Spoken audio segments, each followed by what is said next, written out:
Hey, we're your hosts. I'm Charlotte. And I'm Jonathan. And we believe that one of the most valuable gifts you can give to yourself is the gift of wholeness through integrating all aspects of what it means to be human. And in this podcast, we're bringing you insight, information, and inspiration to move from a stressful to stress-free life.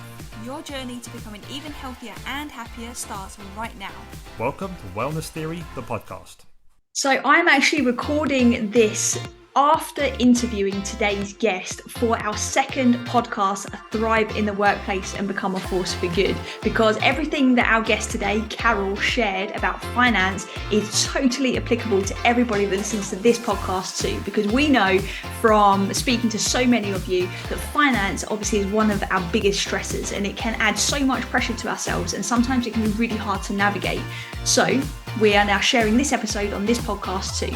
If you're curious about our other podcast, Thrive in the Workplace, and you are somebody who is leading teams or perhaps wants to be a leader and wants some new strategies and to perhaps talk about some of the challenges we face in the workplace, then go ahead and check that out. The link will be in the show notes. But for now, enjoy today's episode.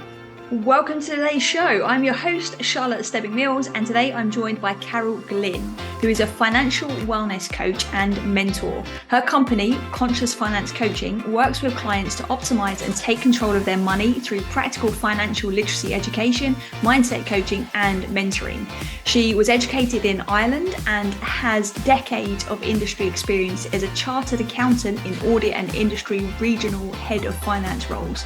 Through her bespoke employee wellness programs and individual coaching and a very active public profile, Carol is now teaching finance rather than practicing it. And today's episode is going to be a gem for you. Welcome to the show, Carol. How are you? I'm good. Thank you so much for having me. I'm so happy that you're here because you talk about a topic that is so important but is so often overlooked at an individual standpoint, but also as just a well-being piece of the organizational puzzle that exists in the corporate world as well. So, I don't even know where to begin with you. So let's just start at the beginning with tell our listeners a little bit about you and, what it is you do and what's led you to what you do. Okay. So, and thank you for letting me talk about it, because you're right, we don't talk about money enough, but I love to talk about it. So I'm very happy to be here. So about me, I am a chartered accountant by trade. I had a very corporate career in Europe and here in the Middle East. I've been here for 14 years now. Big Four trained, then went into industry where I was regional CFO, head of finance. Very lucky to have a really great career. And when you think about it from many aspects, and even the industries that I worked in were very male dominated. So insurance, consulting, armed protection, that kind of area. And I was a woman in the Middle East in finance, but I had a really great career. I was blessed and I'm very grateful for that. But to answer your question, how did I get to what I'm doing? I realized that, especially in my last role, it was an amazing company surrounded by amazing people, well paid, great work-life balance for finance, which is rare. And I wasn't happy. So that's when, almost 4 years ago now, I finished up in that company and decided it was time to do something different. So I took a little bit of time out to figure out what that is. And that's when I came up with my business. And my business really is centered around taking the shame, anxiety, the worry, the stress out of money. And that takes many forms because it is often reported as the number one cause of stress worldwide. Yeah. It is probably one of the things we talk about least in an honest and vulnerable way, but yet it's probably the thing we deal with most every day. If you think about it, how many decisions do you make every day that are not impacted by money? I would say almost none. But yet it's this big taboo. And I realized that very quickly, and I wanted to do something that I was helping people, that I could use my skill set, and that I could work for myself. And that's why I do what I do. So I help people with everything from their money mindsets, the energy around money, to financial literacy, to the practical tools and how to combine them to have, really the goal is financial. It is a major part of our wellness pillars. Thankfully, more recently, it's been recognized more and more. but we've a bit to go still to be open to even talking about money, especially, you know, in certain circumstances. Yeah, definitely. And it's so good that you're like pioneering this and you're championing it, because you've got like more than enough expertise and, you know, experience from your kind of corporate days as well, combining that into now your business, which is called Conscious Finance Coaching, right? Yeah. And we need to become more conscious of it as individuals. Like, I didn't even really, for me personally, I didn't realize I even had any issues when it come to finances, when it comes to my relationship with it, because it was just this thing that was in my life every day, until I became more self-aware and became conscious of then, how do I feel about it? Why am I making the decision that I'm making? Why did I choose to max out that credit card for that reason in that moment of my life, when that was probably the most stupid decision I could have made now in hindsight? You know, like these silly things, but they leave a signature on our body, right? And on our mind, and how we then like really try to address it and show up in life. And so there's so many different facets of how financial well-being is playing a part. And you're absolutely right in what you said about finance being one of the stressors. A questionnaire that we have, particularly for our coaching line of our business, is you know, understanding people's stress and understanding what is the thing that's stressing them out the most. And finance is always in that top, always. And it's having a massive knock-on effect to then how they show up in relationships, how honest they are with people that they care about, how honest they are, and how satisfied they are in a work situation. So if you had to define financial wellness, like what is that? So for me, financial wellness is when all aspects of your financial life are aligned and supporting you to live a life in line with your values. And that leads to a fulfilling life. So if I break that down, very often we treat money as something that is either bad or the root of all evil, those kind of things.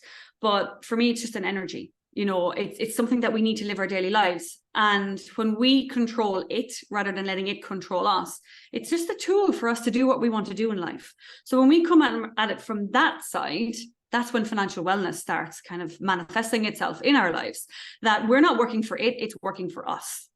And that's when our nervous systems calm down, our stress levels reduce, because it's that sense of empowerment and control. We can't always be in control of what happens, but when we can't always control what happens, but we can feel like we're in control of what we're doing with our money. And that's when we start feeling financially well. And it's really just aligning our money with our values, like using our money to do what's important to us in life.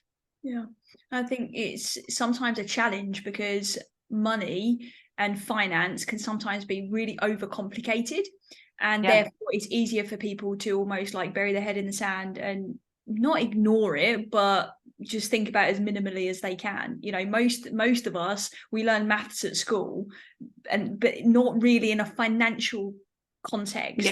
We didn't learn about financial literacy. We definitely didn't learn about our core values, not in my school system. To bring those two together, it makes perfect sense that then calms our nervous system. It puts our mind at ease so that we can then, you know, be well, right? So what would you say some of the biggest myths are about finances? Let's maybe just start there. Let's bust some myths and then dive a little bit deeper into how to practically apply financial. Well, one is the one you touched on, that you have to be good at maths to be good at money. No, you don't. It helps, of course it helps, but we all have calculators in our pockets, you know, and our decisions that we're making at money are rarely maths driven. It's emotional. That's a myth, that it's very structured and mathematical, and there's a hard and fast right and wrong. Not true. That it is for others. One of the big things that I see, especially in women, when it comes to money, is, other people are just better at it than me. I couldn't possibly be good with money. That we are conditioned to believe that we are just not capable of being good with money. And the other big one is that it's so complicated. And you're right, like you said, I mean, I think the finance industry has done an amazing job of making it feel complicated and seem complicated. And of course, there's complicated elements of it. I mean, if you're going to go into derivatives and fancy investments, that does become quite complex. But the essentials and the basics of money management on a daily basis really isn't complex. And actually, the least complex it is, the more beneficial it is. So that's the biggest ones. And I think because we then feel like it is very complex, and the reason why we don't address it very often is we procrastinate because we know it's there. You know, the vast majority of my clients will say, oh, I've been burying my head in the sand about this for so long because it just felt overwhelming. Because I spoke to my sister, my brother, my dad, my friend. I watched this thing on TikTok. I've did this other thing, and they all told me different things. They all said I should do this, or I should do that. And then we procrastinate because it's too much. Yeah. But actually, what I call that is, you know, that's where we go, they're just ideas. They all probably, maybe not all, but most of them will have legitimacy in their own right. But that's that person's value system. That's what's important to them. What you need to do is go, does that work for me? Does that get me to where I want to be? No? Okay, great. That's good for them, but I'm going to do something else. And that helps with the procrastination. But we are, you know, it's because we're bamboozled with all of this complicated and options and different opinions. People are very opinionated when they do talk about money. And that's what drives that view that, oh, it's not for me. That's for other people who are smarter than me, better than me, wiser than me, whatever that might be. And when we buy into those myths that you just shared, we then we allow it to be very vague, a vague part of our life. But yet we're feeling very real feelings about it, even though we're making the problem quite vague. And what I've noticed, and what a lot of people speak about when we do employee well-being surveys, when it comes a little bit around the finance side, is we're asking them, you know, like, how are you feeling around your financial situation? Do you feel like you're fairly paid, for example? Questions similar to this. And chances are, like, most of the time, the answer is no, like they should be getting paid more. And actually, if you really dive into a deeper conversation with them, or just sit into a focus group and listen to the discussion and around money when that topic comes up, it's so interesting how them wanting a pay rise or them feeling like they should be compensated in this way or that way isn't connected and anchored and rooted in to their reality. Because when you know, there's follow-up questions in and around, you know, do you know how much you want to earn by the end of the year? How much do you need to live the life that you want to live? And I don't know, I've never thought about it. It's like, well, how do you know you need a pay rise? Like, you might be earning more to be happy. Exactly. I just want more. And when we operate from that space, there's that scarcity mindset in play, right? It's like, that person's getting more than me. I can't do this. Can I do that? And that's when we're operating in fear, which then obviously overspills into every area of life, but can really show harshly in a competitive work environment. So I would love to hear your insights on that. Yes. I mean, that really just sums it up, what's driving the stress as well, that need for more, but not knowing why you need more. And it's almost like, I will be happier when, I will be able to do things when, but without any, for me, clarity about, like you said, well, what is it costing me to live right now? How am I spending my money right now? You know, maybe what I have actually is enough. If I start aligning with my values, I'm more conscious with how I use my money. Like I talk a lot about, it's not about what you earn, it's what you do with what you earn. Because no matter how many zeros you have, if you're not rooted in that value system and very conscious and clear about what you're doing with your money right now, your problems will just expand. I don't know if you ever come across the research, I think it's called the Parkinson's law, where it applies to, you know, when we fill a task, and like it absolutely applies to money. Like that person will sit there and go, when I earn X amount more, then I will. But they'll earn that X amount more, and it won't be enough. And it won't be enough because their lifestyle will creep, because the habits are not healthy. And then they'll always wonder, and that's driving the stress. And a lot of people think that's greed. It's rarely greed. It's just that need for relief. When I have more, it'll be less stress. When I have more, I'll be able to do these things. But actually, we can do a lot more with what we currently have when we're more conscious about it. And we're not taught that. We're always taught, ask for more, have more, get more when you have more. And the problem is that carrot never stops moving. When I have more, I'll reach that. And there's a survey, I think it's something like, when employees get salary increases, they're only satisfied for something like 3 days. Yeah. And then it's like the next one. Then I want the next one, because unless it has a purpose, and I talk about this a lot, especially with all of your money, but especially with your savings, you know, that scarcity mindset can drive hoarding with your money. I need to save, or it could be I need more, because it's never enough. But never enough for what? Yeah. You know, if you don't have a purpose for your money, if you don't have a purpose for your saving, whether you have 1,000 or 100,000 sitting in a bank account, it's going to feel the same to you. Because it's never going to be enough, because you don't know what it's for, and it's not attached to anything of value to you, and you're trying to you know, it's like emotional eating. You know, we're trying to fill a void with food that actually food is not going to fill it, or you'll have maybe an instant few seconds of, ooh, that feels good, and then what's next? Yeah, money is exactly the same. If that's what you're placing your sense of achievement or value or happiness on, when you have more, that more never stops moving ahead. It doesn't. And that's also when keeping up with the Joneses comes in. Yeah. Because you're comparing yourself. They look happy, I want that. Yeah. But do you really? Exactly. Do you really?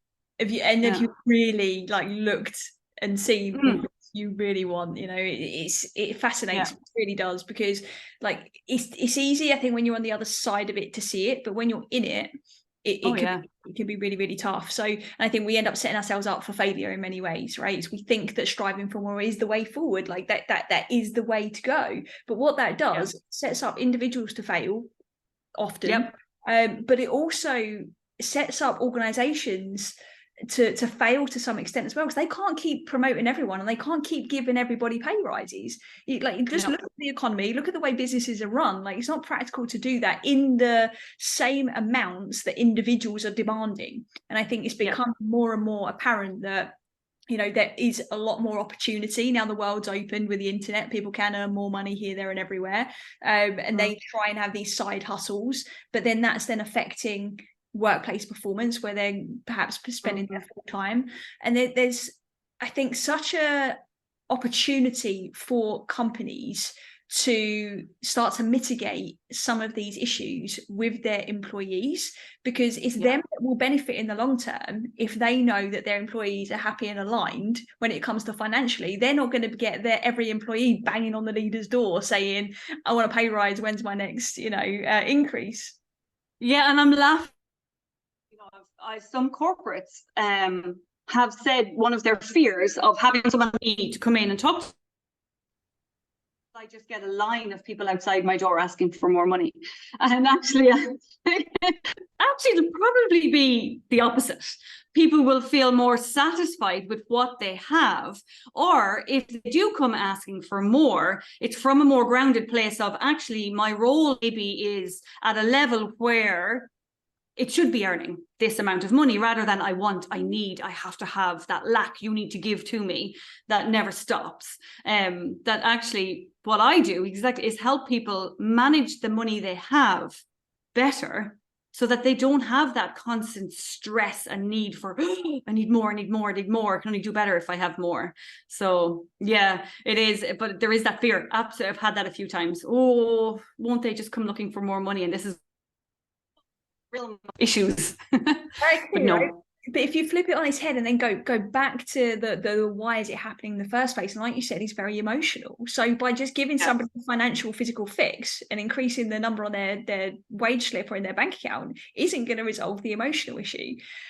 Like, have it for a leader to be conscious enough to say, okay, well, if I understand what's emotionally driving my employees, perhaps they'll become more aligned and more at ease, and they're going to then be able to use all of that pent up stressful energy that they're wasting on lack into more creative things. When we're in that stress state, we're attracting, right? We're almost like looking around and on alert and like, oh, well, I can't share that idea in case that person takes it. And if that person takes it, they might get the pay rise and I need that pay rise, you know, and that this whole like hustly, bustly toxicity starts to creep into culture, and it's unnecessary. Yeah, it is, and it's toxic. Yes, exactly, toxic. Yeah, it really is, and a lot of the time it is driven by and we say it driven by money. And I think we need to be careful with this as well, because then there's a lot of a judgment attached to that. Oh, they're money grabbing, they only care about money. But back to the emotional piece, usually what's underpinning that need for more money or that drive for more money is an emotion of lack, insecurity. More money is more security, or more money will be my self-worth. You know, if I earn more, then I'm more worthy. Therefore, I am a better provider. I am, you know, successful. So it's not necessarily the money itself. It's what the emotion attached to that money is giving that person. And that's why it's really important to look at what's underpinning those behaviors. Why are people looking for more? And sometimes it is they're underpaid, and we can't deny that. Yeah. But that's a separate situation to just, I need more. I need more. I need more.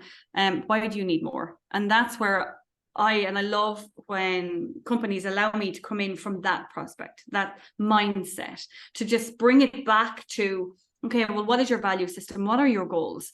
You know, what do you do with your money right now? How is your money adding to your life right now? What is the income that you currently have allowing you to do that a lot of the time we're not even recognizing? You know, we're not focused on, oh, actually what I have gives me a lot. Yeah. And even that in itself can go, oh, okay, right. I'm constantly looking for, it's not enough. But if I look at now, I go, actually, I have a home, I have this, I have that, I can do this, I can travel, I can, whatever it is that a person wants to do. They're like, oh, okay. And immediately you can just see them going, oh, they can breathe. Okay. I can breathe. Yeah. I can breathe. This is a different perspective. And then opening up, it's really important to open up to that emotional side of it. What is your emotional attachment to money? Why do you want more? It's rarely actually about the money itself. It's what they think the money will give them. When you go into companies and deliver these sessions, how many people in the room are switched on to this and are very self-aware and conscious when it comes to money, if any? I would say the minority. Largely the feedback is, I've never thought of it like this before. Yeah. Like, as in, just, I mean, and that's why I love the in-person sessions, especially because I can see their faces, I can see their body language. And you can see, you know, the thought process going, oh, and then afterwards the questions that come up. And yeah, honestly, usually it's a case of, I've never thought about money like this before, because a lot of the time I'm just like, can you give me a budget? Can you send me a budget? How do I save? Tell me what to do to pay off debt. And very like, you know, tense, that sense of like stress. But actually afterwards, yeah, it is very like, oh, okay, this is a whole new way of looking at money. And it makes sense. You can almost see like the puzzle pieces forming in people's, like, you can see it on their face. They're like, oh, okay, right, my value system, I get to choose. This is where I can release that need to compete, to compare, to feel something that, you know, I constantly talk about the shoulds money. I can let them all go and then go home and focus on, right, what's important to me, and focus on that. And it's freeing. What a lot of people come back and say, it's so freeing to think about money in this way, and motivating and exciting, rather than a chore and boring and complicated. What are some of the questions that people ask you when they're going through that process that perhaps gets them a little bit stuck in that process? Probably the most common question I get is about credit cards, actually. Very practical. And then after that, when it comes to a mindset piece, a lot of the time it's actually, because it's so new to them, I get the questions afterwards. So I'll have someone book in, like I offer a free 20-minute chat, and they'll book in and do a follow-up then, because like they've had to process it first. Another question I get that's quite common related to the emotional side of it is how to talk to others about money, be it your partner, your children, your family, because they're like, oh, this is an interesting thing. I really like this idea. Now, how can I basically embody this and talk to the important people in my life about this way of money? And then sometimes, I mean, because usually it's a group, so we don't go obviously into too much detail on individuals unless they volunteer, and obviously it can be very personal. questions around, oh, I grew up on this, and this happened in my life. Do you think this is why I behave this way about money? Do you think this is why? So they start thinking about their money experiences, any trauma they had, what their life was like growing up, anything happened with their parents, what experiences they had. They can have questions around, how is that impacting what I do? So it's very varied, because that's the thing, it's money, it's so personal. It is, and I don't think it's often looked through the lens of it being personal. It's just this thing that's true. We live in a world where there's money and we will have to figure it out. And you should know the amount of people who say, like, they're coming to me and they're like, I'm so embarrassed, I don't want anyone to know, because everybody else seems to know what to do and I don't. I just don't. I'm like, no one was born with the playbook. Yeah. There is this, and there is a lot of shaming language out there, where people will say to me at my job, like I've had individuals say, do people really need this? Like, surely you just spend less than you earn. That simple. Like, well, that's like saying to someone who's like trying to lose weight and they say, oh, just eat less. Or I want to get fit, just go for a run. That simple. It's not that simple. So if there's somebody listening to this that is perhaps an influential leader in their organization, and they're still in that mindset of, do people really need this? Do my employees need this? Is this something I really need to be paying attention to? What would you say to them? Yes, you do. Yeah. You do. I think it is, and especially now, people are probably as stressed as they have been in very recent years. With inflation has been increasing, prices are going up globally. No matter where you are, people are talking about the cost of living right now. We have areas where there is specific, there is, a real sense of stress around money, and that will play out in your employees. I mean, there's so many studies out there as well, where the amount of absenteeism driven by financial stress, the amount of time employees are spending at their desk, either worrying about money or dealing with money issues. It's what's affecting their personal life. So like it is often quoted as one of the top three reasons for divorce. So that's happening in someone's personal life, and it's feeding into how they're performing at work and how they're turning up at work. I think we cannot underestimate, and it's like a silent thing that we don't talk about. We really don't talk about it enough. There's still a lot of shaming around it. And I think even if you are an employer who prides yourself on paying your employees very well, there's a gap between paying them very well and enabling them or to support them to manage that money well.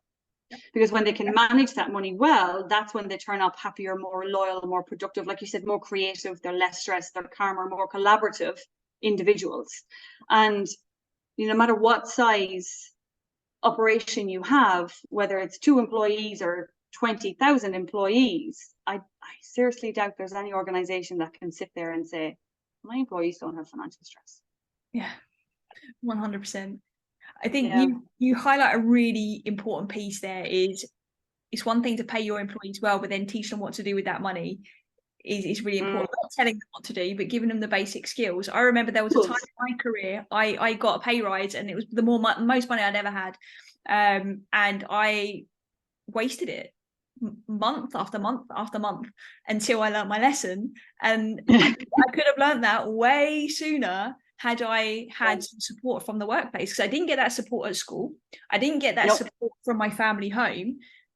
Unless I was really interested in money, which I wasn't really, like to learn about and understand it, I wouldn't be reading a book about it, listening to something about it. So therefore, the only other place for me really to learn about it would be the workplace.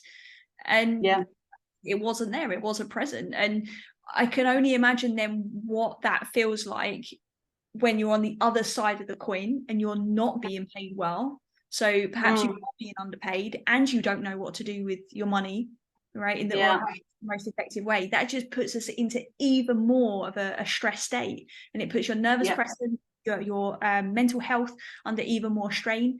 And it's really tricky. So if there's somebody listening to this that perhaps is in that space, they don't know how to perhaps manage their money. They know how much they've got. They've listened to a speak today and they're like, yes, Carol, you've got me. I understand there's more to this than perhaps what I've been paying attention to. what do I do with it? What do I do with this whole money thing then? Now I'm aware of it. Yeah. And, you know, this applies regardless of your money situation. So, you know, if you are in a position where you maybe have debt and you've made some choices that in hindsight, you feel like, I could have made a better choice there, and you ended up with debt in a difficult situation. Most people think the answer is more money. If I had more money, I can solve this. More money might fix it like that in the short term, but it'll just happen again. So it will happen again until you understand money, until you understand your habits. On the other side of that, you know, I have a lot of clients who are C-suite individuals who have money, who are earning well. And I would say, you know, I have people from both ends of that kind of sense of debt versus having lots of money in the bank, equally stressed, because there is then that responsibility of, I have this level of money, I cannot make a wrong decision, and we procrastinate and we freeze, or else there's shame and anxiety around that. Like, I'm sitting in this position and my friend is maybe in this position, and I am so ashamed, and yet I feel like I'm not what I should be with money. I don't feel happy. I don't have the great life. I don't, because they're still sitting in that lack and fear. What I would say to both individuals is, first of all, no matter what, there is an answer. There's always an answer, especially with debt. It can get very toxic, and for men in particular, if they feel like there's no way out, that can get quite dangerous. So there's always a way out. The second thing is get clarity. Clarity is your best friend when it comes to money. I regularly say money loves clarity. So sit down and actually, rather than thinking I need more, I need the answer outside, look at what's happening right now from two angles. One, what is my cost of living? What am I spending every month? Take out those credit card statements, let's say, if that's how you spend your money. And that could be a very vulnerable and scary place for a lot of people, but it's worth it. Look at it. Where's your money going? Is there any leakages? Because sometimes, like very often, people will say to me, I earn a good salary, don't have a crazy lifestyle, I'm quite sensible, but money just seems to fall through my fingers. Why am I not able to save more? And I ask, do you ever look at where you spent your money for the last month? Oh, no, I'm terrified. Because sometimes we have, you know, we can't run spreadsheets in our brains. We can't know how everything adds up. And sometimes there's frauds and things going through there that we're just hemorrhaging money we're not even aware of. So we need to get that clarity. Every single person who does this, and a lot of the reason to me is to kind of hold their hand through that process, because they're scared. They're scared of what they're going to see. They're feeling very vulnerable. So we go through that process with very much of a lens of, let's just have a look. Let's see what's happening here, figure out what we're happy with, what we're not happy with. Thankfully, and there's research behind this as well that shows most people think they're worse off than they actually are. Like 70% of people, when they look at their financials, are actually better off than they feared. So they're sitting in this fear and this stress of like, oh, it's horrendous, and you're trying to bury it and move on and forget about it, but it's always there. It never goes away. It's always there. And then they look at it and they go, oh, it's not that bad. And I was stressed for so long. For the 30% who like, okay, maybe it is as bad as I expected, every single person who I know, I'm so glad I did this. I already feel better, because now I'm not second guessing. I'm not wondering what if. I'm not, because we're humans, right? We have that negativity bias. Especially with finances. With money, the research shows as well that we have an even stronger negativity bias when it comes to money if we feel like we're in a bad situation. So appeasing that, or even just going, okay, this is my reality, and then make a plan and come at it with that sense of values, and then watch your mindset. So get the clarity, get clear on exactly what's happening with your money right now, where you stand, whether it's with debt or how much money you have and what you're doing with it, and then make a plan. Make a conscious plan in line with your values, so that you are taking control of your money and deciding what's happening. And then really look at your mindset. When you're doing that exercise, it's a great way to understand your money mindset. What language, how are you feeling in your body when you look at your finances? When you see certain transactions, does it make you feel physically sick, or does it make you feel happy? You know, it will tell you and how you feel about money. And taking note of that is really important. And it can be a bit of work, I will be honest, at first, but it's so freeing. It's so worthwhile. And it completely changes your whole, for some people have told me, their whole outlook on life. Yeah. I've experienced this firsthand. with those that I know when it comes to them thinking about every last penny that they spend. They'll be out, everyone's having a good time, and it will cause some kind of just this angst inside them, and they make a different choice. Then you can see that it's not a choice that they want to be making, and it's awkward for everyone involved, and it's horrible because you know that there's suffering happening at that point. And one thing you mentioned is that for men, this is particularly worse for. And in my experience, that I've seen that also.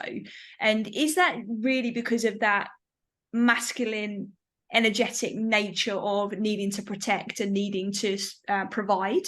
Does it come from that psychology, or is there more to it than that when it comes to the amount of pressure men face? Because I know that there's a high correlation towards men and finances and high stress, chronic pain, and suicide rates. Yes, it is. It's really dangerous. And I think, yes, to answer your question, it is rooted a lot in that masculinity, because money has evolved into this masculine thing. But there's a really amazing and interesting piece of research out of the US. A US bank did it, and it looked at how women are spoken to in the media when it comes to money articles, when they're targeted, when money articles largely. Then you have how men are spoken to. So even if we take out and think about like the media that we are absorbing all of the time, and we take out our family, our culture, our geography, our socioeconomic, all of that kind of thing. This study in itself, I said, just shows it all.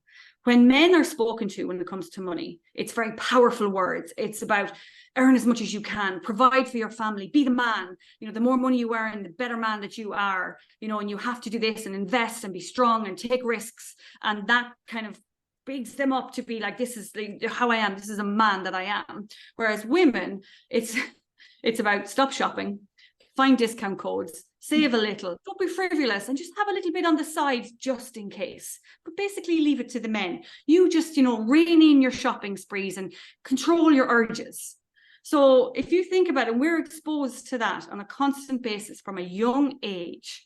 And then you throw on top of that all the cultural, all of the historical, men and women, how we have been treated. If you even think about, I've gone blank. The UK Stock Exchange. I've gone completely blank. Women were not allowed into the London Stock Exchange until the 1970s. Wow. Like, that's very recent. In a lot of regions, still all over the world, women are not allowed. What is that telling us? And what is that telling men? That in itself, I'm not considered eligible, good enough, wise enough, capable of managing the family assets. Yeah. So I can't inherit it, my mother will.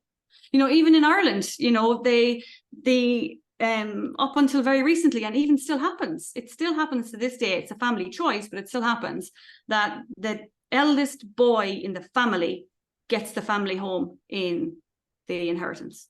Wow. Goes to him. Yeah.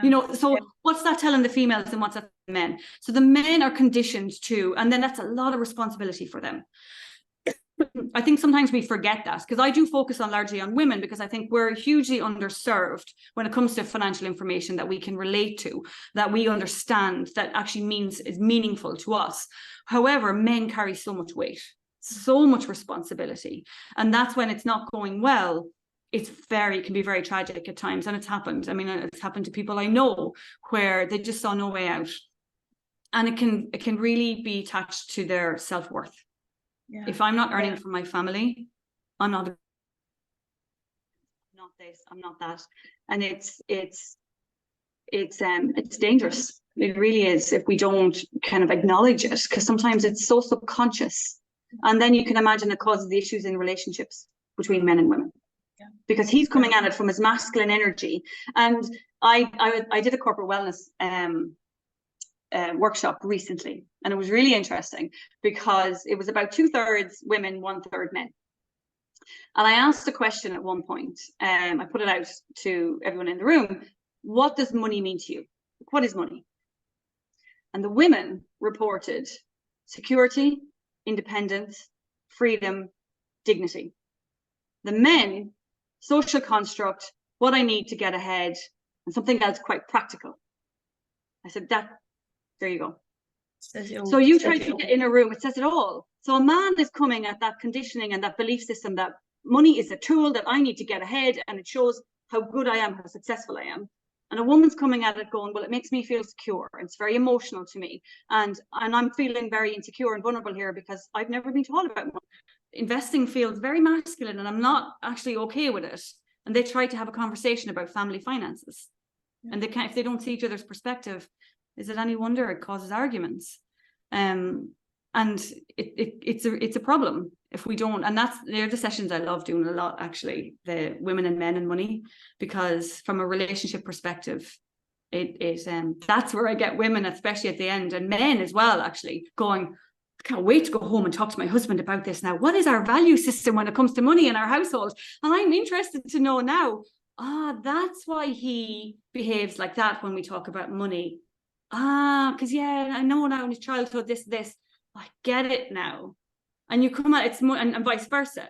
You know, it's not that she doesn't understand or she doesn't, it's because, I get it. Now we can have an easier conversation, an open conversation, and it changes relationships. Yeah, it will change the attitude towards money and towards those situations where perhaps one person's overspent or wants to spend on this and the other one doesn't. Like the whole attitude and the level of consideration just increases drastically, and level of understanding. And obviously that's important for any relationship. So to then address those stressors from a place of compassion, understanding and openness is really important. But I guess there has to be, first and foremost, a safe space, without that sounding too cliche and too fluffy for anyone listening, is that there has to be an element of security and safety to be able to open that dialogue and to be able to actually expose it. And my concern is in the workplace is that it's not being spoken about, like we said, even though it's one of the places we spend most of our time. And it's fine, you don't have to tell everybody the ins and outs of all of your finances, but to open the conversation through a workshop.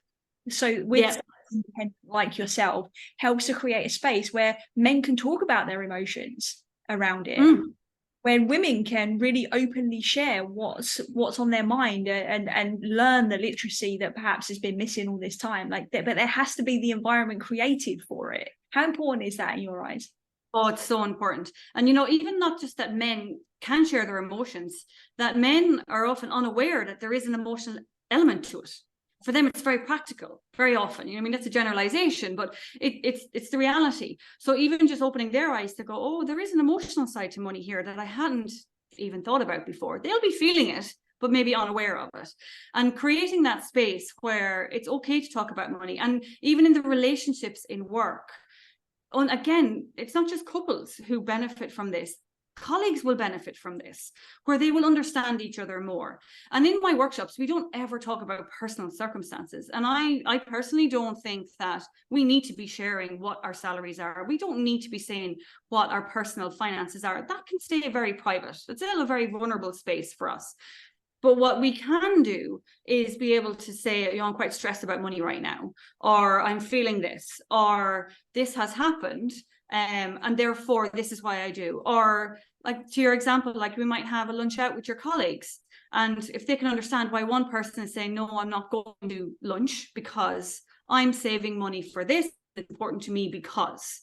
And then you can just accept that rather than judging them to go, well, why you spend your money in that way? That's ridiculous. You should be doing this. This is more important. So it allows the communication and the dialogue between colleagues and things that might not necessarily before being attached to money, but actually are. And I think it reduces the judgment and the expectations of each other. And it just rebuilds relationships.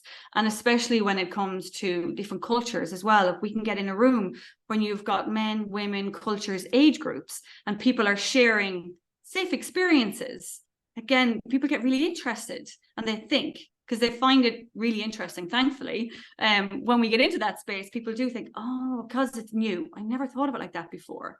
And you can relate back to myself, and it's understanding that person more. The more we can understand each other, the better for all parts of our life, work, personal, everything. So yeah, I love it when companies do let me come in with that mindset piece of it, not just here's how to get out of debt, which is very helpful. Don't get me wrong, that's great. but here's how to get out of debt. And let's talk about why you got into debt in the first place. What emotions might have driven you to make the decisions that you did, so that you don't get into that same situation again. So, and this is why it is a pillar of wellness and not yes, just something that stands alone, right? Because it really does influence everything. Like, we truly believe that nothing works in silo anyway. But no. when it comes to our well-being, like, everything is intertwined. But finances, you know, it will impact our mental health. It'll impact our levels of social connection and our ability to feel safe. It will impact obviously our emotional well-being. It impacts our environment and our environmental wellness. There's so many facets that sometimes finance gets missed off the list, and it's essential that it needs to be part of that well-being story, because it's fundamental. I think it's absolutely foundational.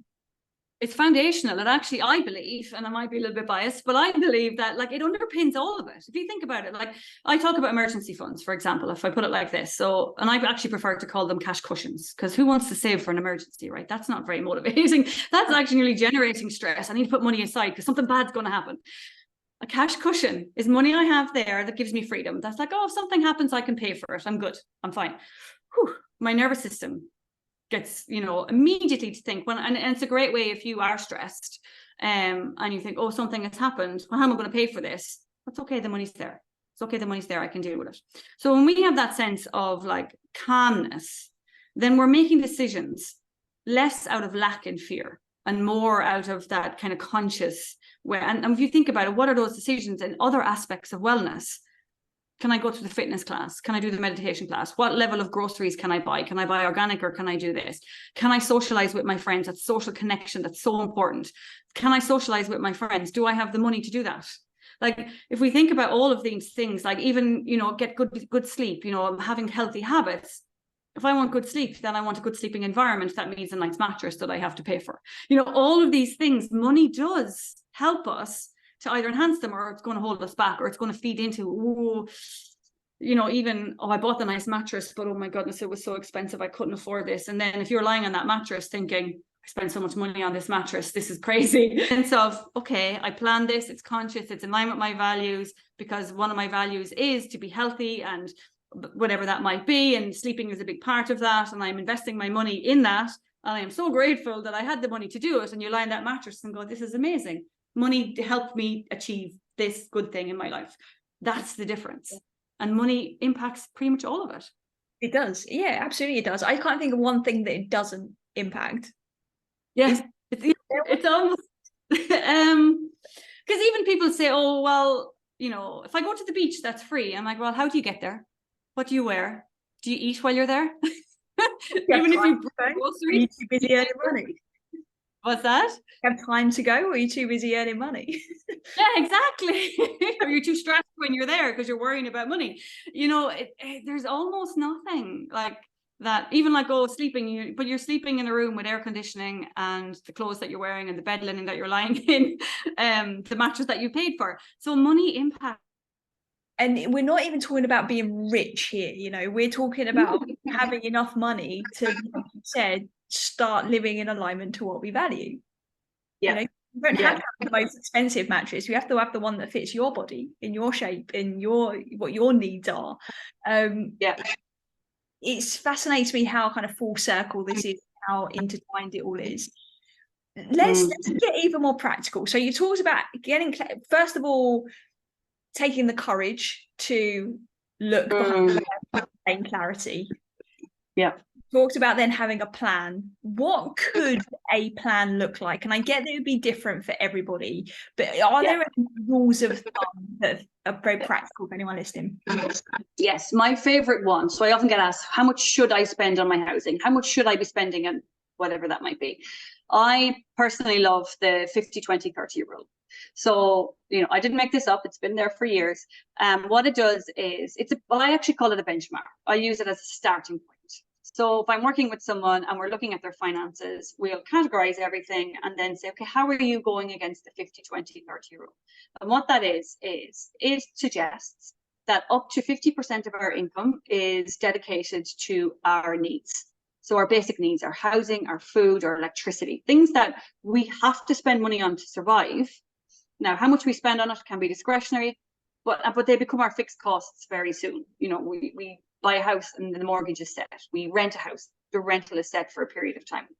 So up to 50% on our needs, up to 30% on our wants, or some people call it the fun things. So things that we want to do, but we don't actually have to. Eating out, food delivery, you know, travel, health and fitness classes. They might be a strong value for us, so we can have high priority wants, but we actually could live without them. Maybe not be as happy, but we won't die. Then you have at least 20% on traditionally what was called savings. What I prefer to say is your future self. Something that my future self is going to benefit from. Because savings, again, it's a common question I get, like, well, what are savings? Like, you know, is savings investing? Is savings this?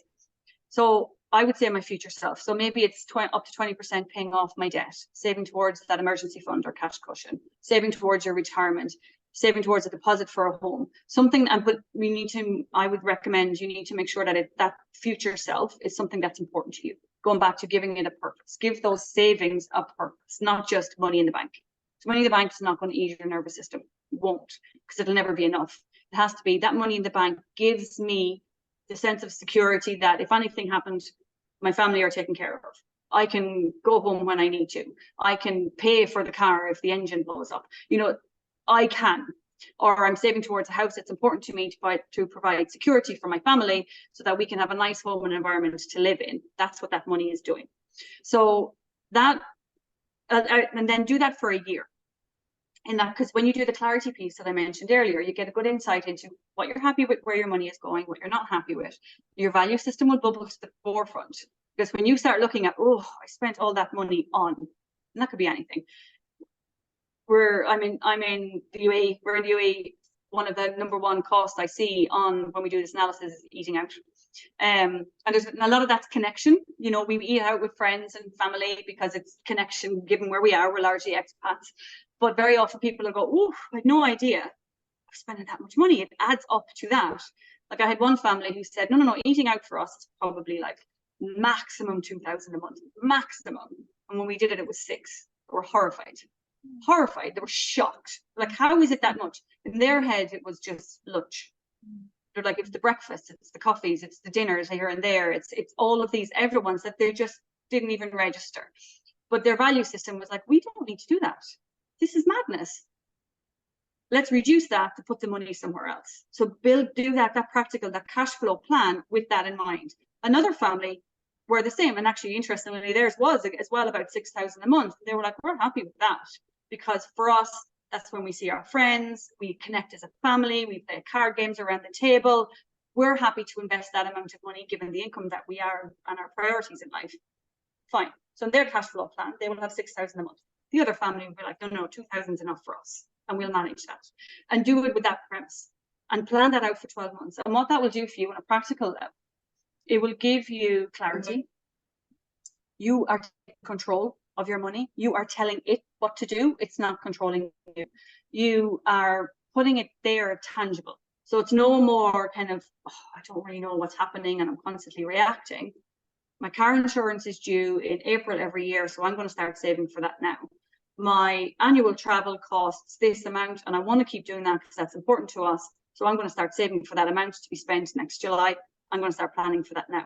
So you have that sense of, ooh, I'm in control. Then clarity, where you might be hemorrhaging. And honestly, it's the best thing. And to me, it's like a manifestation tool, because I'm putting it out there. This is what I want to happen with my money. It's practical. I can put it, some people print them out and put them on their wall. And I'm deciding. And that's why I call it a cash flow plan as well. It's a budget, right? Like if you want to talk technical terms, that's your budget, but a budget feels restrictive, right? A budget's like, oh, you've done something wrong. I've been put on a money diet. Oh, I'm shamed. I'm on a budget. I don't have enough. It's lack. It's like, oh, no one wants a budget. Whereas a cash flow plan, same thing. But a cash flow plan with a different mindset is I'm planning and my money is going to flow through my life and do what I want it to do. And I'm deciding. Yeah. And that's the difference. it's amazing that just by the reframing of what you call those budgets makes a difference. So I've always called that social piece like the fun fund. That's my fun fund. We've got a wealth building fund, which is for investments and things like that. Then we've got like our living fund, which is like our day-to-day stuff, like you said, cost of living. What's missing in there? There's one more that you mentioned. But it's not that relevant. But it just changes the mindset. Like it takes away any guilt from spending money on stuff. And that I found that personally like really, really, really powerful, because it was like I didn't have to think twice. I didn't have to feel guilty for choosing that over that, because I understood. I understood now, and it's like, oh, okay, yeah, that makes sense for me. And it's like, okay, now I've got like no fear of missing out. I'm quite enjoying the fact that you guys do your thing and I'll go do my thing. Whereas before, when I was younger and probably a bit more naive, I would have like tried to stretch myself to go and to do that thing, to be involved. And actually, the more I got to know myself throughout the process, it helped me to live more authentically and more aligned. And that's ultimately where our sense of meaning comes from. And that's where I think that's exactly that is where your sense of meaning comes from. And that's where you feel happier, you're more fulfilled, and you're not keeping up with the Joneses, which, you know, we're all young and we do, and we're figuring out what we like and we don't like. But you do get to the point where if you are constantly still going out because you feel you should, and then that's causing you financial stress and you're actually not enjoying it, that's when we get into that negative cycle. Whereas this is where people don't realize, like, because how important the money element is in it. And a lot of my clients will say, you know, I thought, Carol, actually we were going to be working on budgets. This is a whole deeper, you know, more impactful thing than we ever imagined, in a positive way, thankfully, because it does allow you to then to sit in that. And in that situation, like, there can be a case of, let's say you ended up with a lot of debt. You know, I have individuals who say, I have a lot of debt, I'm struggling to pay it off. And I'm always torn between, I put myself on a budget and I say, I'm going to spend less and I'm not going to go out. And then my friends call me, you know, like if you're young and in Dubai, for example, or, you know, you've just arrived, or anywhere really in the world, and you want a social life.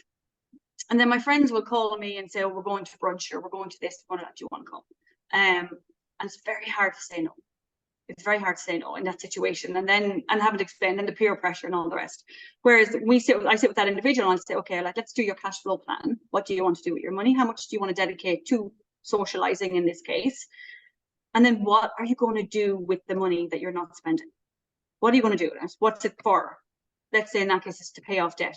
And it's not even just to pay off debt, because again, who wants to pay off credit card debt? It's not motivating. It's a bit like that emergency fund. It's like, oh, I don't even know what I spent. Usually they're like, it's usually a lifestyle thing. I don't even know where that money went. Now I'm just putting it into a black hole that I'd rather go out with my friends. I'm just going to go, you know, whereas if we look at it and go, right, when you pay off that debt, how is your life going to be then? What is that going to give your future self? So when that debt is gone, you're not going to have the stress. You're not going to have that amount coming out of your money every month. And you're going to have a sense of achievement. And that extra, let's say 500 a month, what will you do with that extra money when you then have no longer got debt and you're feeling freer and less stressed? That's when they sit there when their friends call and go, are you coming? Say, actually, no. Because I would rather spend that 500 building towards that future self that I'm so excited about, the debt's the bit in the middle, than go out now and then feel guilty about it tomorrow. And it helps people live more aligned as well. And then when they do go out with their friends and they've budgeted for that amount, like exactly you said, they enjoy it more. There's no guilt. They're free. They're like, I planned everything. I'm all organized. I can spend this money here and I can just forget about the money and enjoy myself. Exactly. And then you can really be present and actually enjoy what you're doing, rather than be physically there but mentally somewhere else, or living with that like shame hangover the next day because you didn't stick to your own word. And that obviously, when we don't and we lean into the healthier approach that you've just described, you know, confidence increases drastically. And there's so many benefits to that. You know, I've seen people go through a similar journey and then they've suddenly met the person that they were supposed to meet, because they've made they're in alignment with them, and now they're in a really happy romantic relationship, or they've had the confidence to apply for the job that they wanted to do, or to attract more money. Exactly. It's amazing when you step out of that sense of lack and fear and control with money, and then because all you wanted was more money, and then you let that go, and then you live a different way, and then money arrives. You're like, oh, Like I love the voicemails and the text messages from people going, "You'll never believe this has happened." I'm like, "God, actually, I do believe it." But yeah, it's great because then when you sit in that alignment, like you said, then the true, authentic things arrive, and very often that is more money, but without the stress, and that's when it's again adding to your life more. Exactly. And one thing I really want to iterate is everything you talked about today is for every human being. Yes. Almost like it's, except extreme poverty, obviously. Like what we're talking about here is true for everyone. You know, particularly those living here in the UAE, you know, we are lucky, we are privileged. You know, you don't see much homelessness and things like that. We're in a place where actually we're living very comfortably compared to other places in the world. But all of the principles that you've spoken about today are true for people that have lots of money, that are struggling and perhaps don't have it, and same for people that don't have much money at all. And everything between. And everything in between. But I think that, you know, absolutely, because I often get asked, like, there's sometimes an assumption that I only work with high net worth individuals. Or how with corporates, like, how do we, sometimes they're like, well, you know, our employees are earning in a certain bracket, like, are they really going to benefit from this? And I constantly say, it's not about what you earn, it's about what you do. So it's not about the amount of zeros in your bank, it's about what you're doing with what you currently have. But I do want to touch on as well, you know, we are in the UAE and we do often have a huge opportunity to be quite comfortable. But I think there is a large percentage of people here who are really struggling. And debt is a major, major problem here among expats. And I think what as well we need to acknowledge, I think companies need to acknowledge as well, that we often don't, is living here, we don't have the safety net. And that drives financial fear, that sense of insecurity. If I was in Ireland and I lost my job, there's social welfare, I could move in with my parents, you know, I have options. Yeah. If I lose my job here or something bad happens, what happens? And that can often drive the financial stress as well. That sense of, oh, I need to save, I need to save, I need to save, I need to save, I need to do better. That I think we don't often actually acknowledge here as well. Yeah. And that's when we see situations like people leaving their cars abandoned at the airport and leaving, never coming back to this region again, and having to make that life choice. Because their hand has almost been forced to. Now, don't get me wrong, I'm sure there hopefully it's the minority of people that do that intentionally, but I think on the most part, nobody wants to get to that place. And no, you can influence it. Yeah, exactly. No one wants to get there. And I think as well, another thing that we need to, you know, really talk about more is supporting people who are there. Because like you said, very, very small percentage do it deliberately. It's largely circumstance, you know, just maybe lack of financial literacy, lack of understanding of decisions, being vulnerable and manipulated. That happens a lot. Just not really understanding the consequences of their decisions on their finances. And then someone gets into that situation where they're like, oh, I'm in a hole, what do I do? Too embarrassed to tell anyone. You know, I have a lot of individuals, you know, who are here, who are working with me because they say, I'm constantly being told by my friends, surely you must be loaded, very rich, you're ready to retire. You know, you've been working here a long time and a good salary, and they are drowning in debt. Yeah. Behind the scene, and they're like, I can't tell them, I'm too embarrassed. Like they would literally be, and they, unfortunately, I did try to talk to someone, and their response is, what? How could you be so stupid? This kind of language. How did you manage to do that? And then the person retreats more because they're shamed. They're already shaming themselves. They don't need external shaming as well. And usually it is emotional reasons that drive it, that I think we need to be very, very compassionate and empathetic about. And that's when exactly they feel like they've no way out. They leave. And it's not good for the employer. It's not good for the country. It's not good for banks. And it's not good for that person because they're living with that for the rest of their lives. And very few people can just let that go. Yeah. You know, exactly. It's there. Shame is one of the heaviest emotions that we can experience as well. And once that's it's a tricky one to shake, but it is doable with compassionate, supportive people, particularly with your skill set that can help to guide somebody through that. With anybody that's listening to this that can really resonate with what you're sharing there around debt, is there anything extra that they need to know when it comes to practical implementation of some of the things you've already mentioned? So if you have credit card debt, this is one I regularly talk about, in credit card debt in this region, in the UAE is extremely expensive. I mean, it's expensive worldwide. It's the #1 cause of consumer debt worldwide, consumer credit cards. But here you're looking at sometimes well over 50% interest. So sometimes people will ask me, I've got credit card debt, I've got a loan, and I've got maybe, I owe some people money, and with that 0 interest, who should I pay off first? I would always urge people to really look at the credit card piece, because I think it's wildly misunderstood how credit cards work, how expensive they are. Sometimes they'll say, but it's only 2.99%. That's per month. Multiply that by 12. That's your true interest rate. Look at your credit card and see how much interest you are paying every month. And I know that can be a tough pill to swallow, but it's a motivation and again, clarity. Now you know. If you do have a lot of debt and you're feeling a bit overwhelmed by it, again, get the clarity. There is always a way out, but get clarity, map out exactly what it is. What do you have in your credit cards? What are the interest rates per credit card? Do you have loans? What are the interest rates? What are the terms? Look at your cost of living. Is there anywhere you can reduce? Look at your income. Is there anywhere you can increase? Is there anywhere you can get access to extra cash? And then make a plan. Make a plan that, again, you want to have the end goal there. So map out all of your debts, how much you can put off each debt per month, how long it will then take you to pay it off, and then go back again to that. What will you do when it's paid off? You need that motivation. You need something to keep you going. But very often, we bury our head in the sands when it comes to debt. I've had a lot of people say to me here, my credit card, I don't understand it. No matter what money I put off it, it just never seems to go away. I've given up.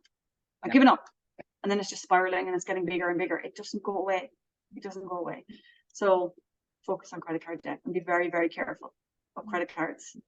In general, always pay them off in full. They're amazing tools. I love mine. I use mine. I pay everything on it like my debit card, but I pay it off in full every month, and I get amazing benefits with my credit card. But it's only benefits if you're paying it off in full every month, because that's another misconception that I hear here that I don't hear in other regions, and it's from all nationalities here, but I think the communication maybe that you only need to pay the minimum balance on your credit card every month. Mm-hmm. Have to pay it off in full. I think there's a lot of language out there.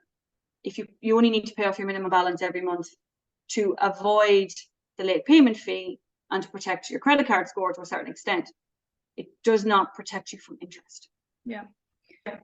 That's exactly the scenario I was in about 10 years ago, and I ended up getting a loan to pay off the credit card because the interest rate was better, and immediately cut up the credit cards. Never had a credit card since.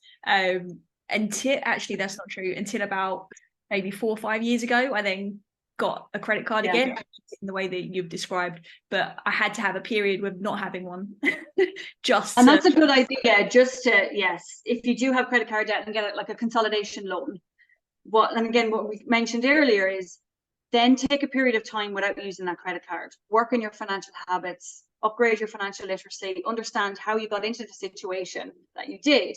And then it's a bit like when you're fit and ready again and you're healthy again, then you can reintroduce the credit card in a healthier manner. It's not like some people would say, never, ever, ever, ever. Well, credit cards have a lot of benefits, but they need to be used consciously in a fit and healthy way. And they're amazing things. But yeah, it is, I call it financial quicksand. If you're trying to pay off a credit card and you're not understanding that element of how much interest you're actually paying and how expensive it is that sense of like, I'm fighting, and I just keep drowning. The harder I fight, the worse it gets. So it's very common. I will say to anyone who's sitting there thinking it's only me. Yeah. It's extremely common from every walk of life, every level of education, every level of career progression. You might be surprised by those of you around you who are dealing with this, but are too embarrassed to admit it. And the good news is listening to a conversation like this and going and following your work is that they're at a choice point. Then you can't unknow what you know now. Yes, you can choose to put your head in the sand, and that might feel easier in the short term, but in the long term, it's only going to come back to bite you. So I really appreciate the work that you do out in the world, but particularly in this region, because it's absolutely necessary.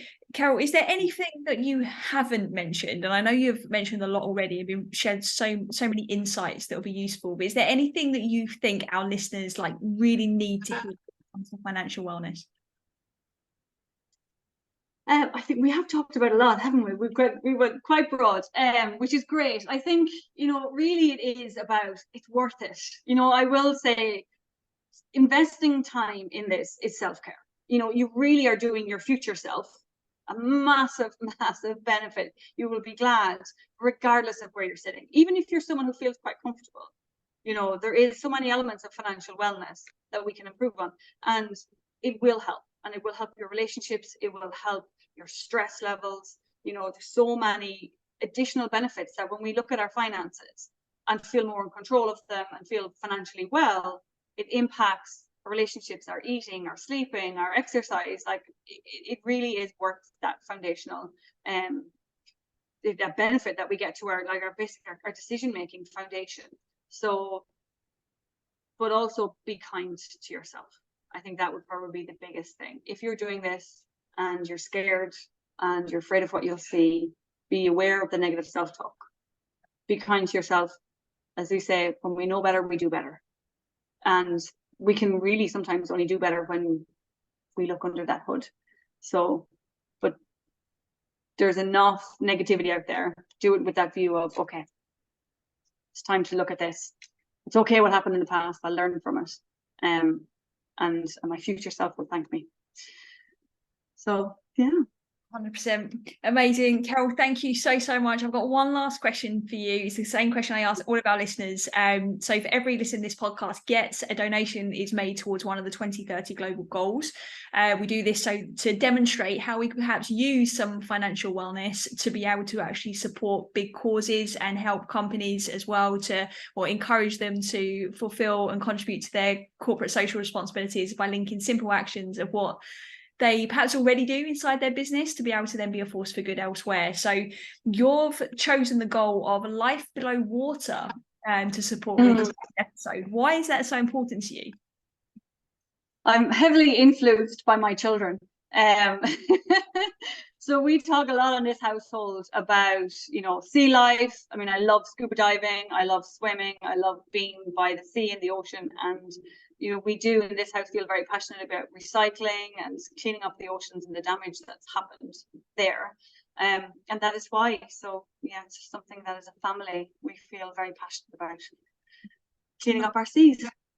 Amazing. And that has a knock-on effect to so many other of the goals, in the same way that finance has a knock-on effect to all of the other areas of our human experience. So what a great choice. Thank you so much, Carol. We'll make sure all of the links to where our listeners can find you are in the show notes. But is there anywhere in particular you would like to signpost them to now to come and follow your work? I am quite active on LinkedIn under my own name, Carol Glynn. I'm active also on Instagram. It's where I post most of my tips and advice on and awareness videos on personal finance. So on my website, of course, consciousfinancecoaching.com. Amazing. I wish I'd met you when I was at school probably, but I probably wouldn't have paid attention, at least until I was at least 18. But I wish I'd have known what you teach now then. So I think if anybody is, and I'm sure there's still a lot I can learn from you, and I've no doubt our listeners can as well. So please go and follow Carol. She's got everything you need when it comes to financial wellness. Thank you so much for being here. Thank you so much. If you enjoyed this episode and you haven't done so already, hit that subscribe button so you never miss an episode. Then share it with a friend who you think might benefit. Spread the word. That's how we're going to impact the world, by helping each other. We appreciate you so much, and as always, unconditional love and wellness to you.